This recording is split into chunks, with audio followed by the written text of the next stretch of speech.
Hey everyone, hope you are having a good week, and today I have a very quick beginner's tutorial which is to do with how you can quickly find your command.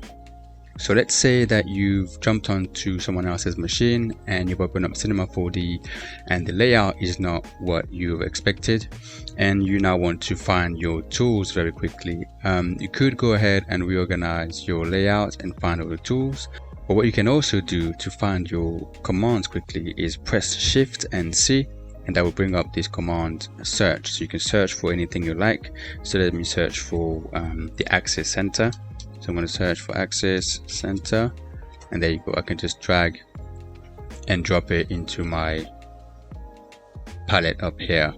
And I can do the same thing for creating objects too. So if I wanted to create a cube, I can just search for cube, and I can double click on cube, and there you go, I've created a cube. So this is very useful if you want to quickly find your commands without having to search for them in the menus.